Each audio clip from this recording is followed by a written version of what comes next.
I'll tell you about another encounter that happened. I was out on my front porch there at Shiloh, and I'd been under this thing for a while, as Josiah and I've been telling you, for some weeks and months of God talking to us about what's coming. And I'm all over the Gospel of John, just reading through it, reading through Acts, looking at this thing called Pentecost, what God meant versus what it's become in the minds of far too many believers. I'm reading John 16.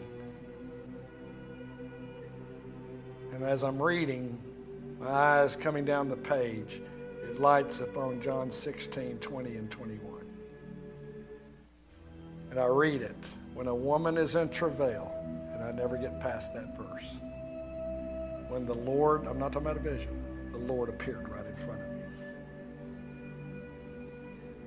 He said it with a voice that shakes your very being when he talks.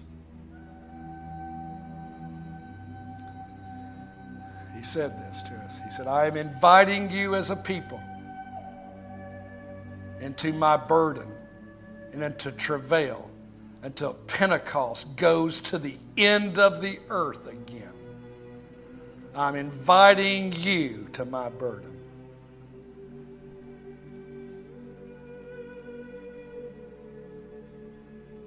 He said other things, but that was the primary thing he spoke. It hit me as it hit me years before, only even more powerfully. As I understood what he did then was making way for this wave. And this wave is going to make way for another one and another one. But first comes Pentecost. Will you, this was his question to me, will you join with me in intercession until I get what I want? Until the baptism of the Holy Spirit comes to the nations again. That's the day we live in. And that's what's necessary if God is to have what he wants. It will begin, not end, begin at Pentecost.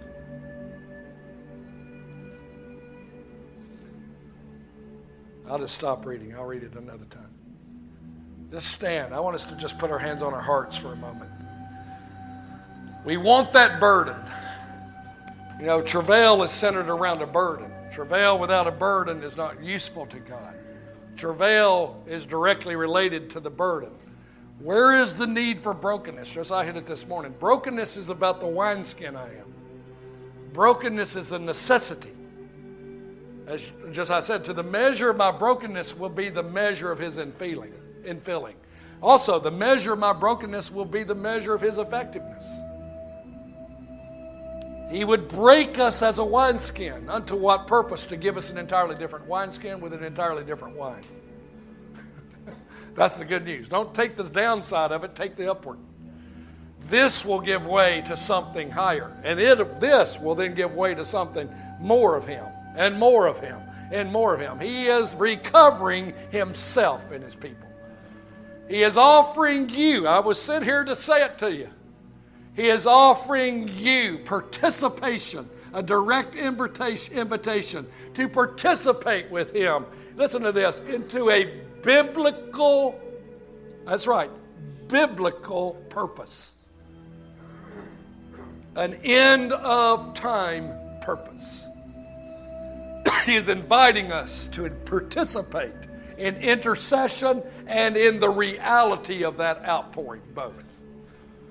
To become that upper room, to become a part of that 120, and to become a part of the day of Pentecost again. To have a baptism of the life of Christ like this world has never known. That is your invitation. Will we accept that invitation? We must give him his answer. Can we give it to him tonight?